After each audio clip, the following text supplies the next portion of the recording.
it's Catherine. Shalom. My peace I leave with you, not as the world gives. Therefore, do not be troubled. These are the words of Jesus.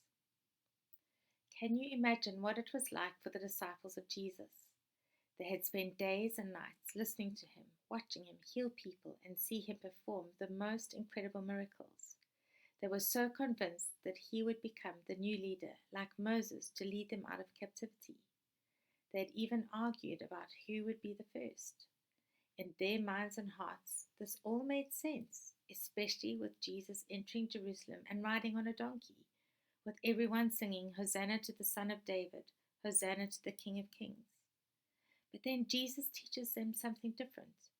He washes their feet and asks them to serve, like he is serving them. He then explains that the cup and the bread is his body broken for them.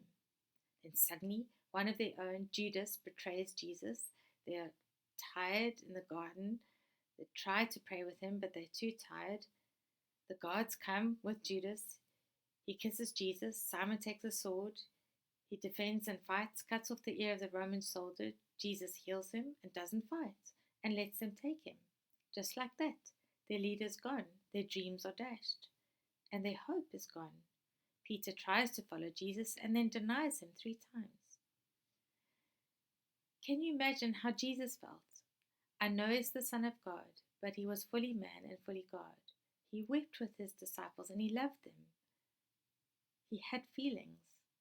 One betrays him, the other one denies him, and they all scatter and hide. Jesus is left alone, even asking God to let this cup part from him, then saying, your will be done. He is mocked, he is beaten, he is whipped, too weak to carry his cross. He is crucified, and he cries out, my God, why have you forsaken me? As all our sin came upon him, he was completely alone. Can you imagine how Mary, his mother, and the women felt?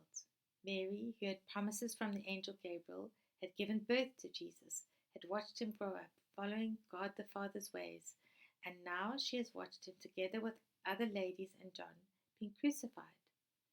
Some of these ladies had sat at his feet and listened to his every word. Some had washed his feet with their tears, another with perfume, and they too had hopes. Now they were gone. As they approached the tomb to put perfume again on his body and to clean his body and have it ready for complete burial back in the tomb.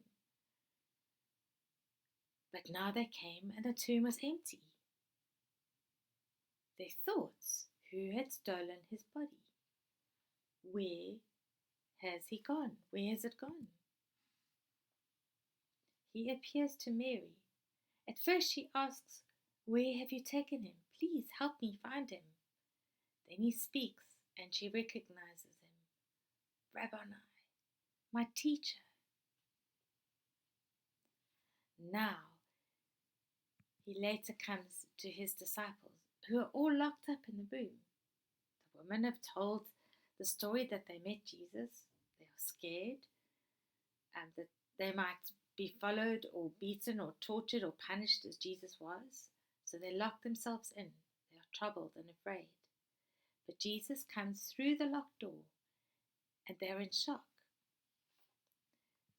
Their dreams that were dashed.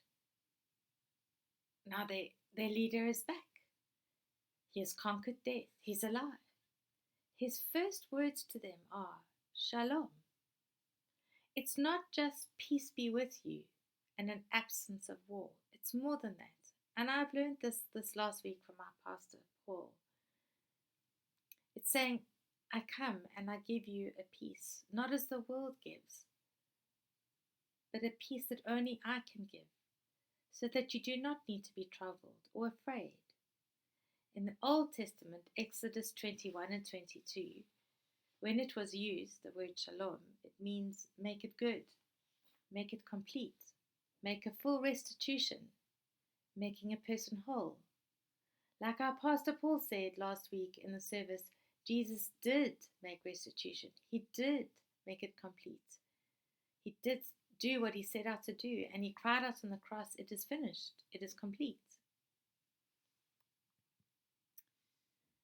Thomas, who did not see him at first, says he wouldn't believe unless he put his hand in the wounds of Jesus.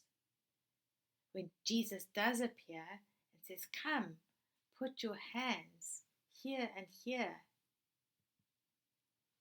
his response is, "Oh, my Lord and my God."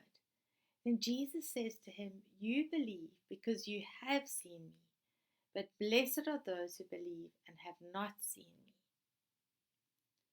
So at this time in our world's history, where there's no peace, where there's no hope, let us be like the men who were walking with Jesus. As we walk beside him, sometimes we don't know he's with us, but he is with us. Let us fix our eyes on Jesus. Let us let Jesus open our eyes. Let us turn like Peter and like Thomas to Jesus. Let us fix our eyes on him, the author, the finisher, and the perfecter of our faith. Let us welcome his shalom peace into our hearts and minds, and believe in him, and not have troubled hearts, as he has everything under control.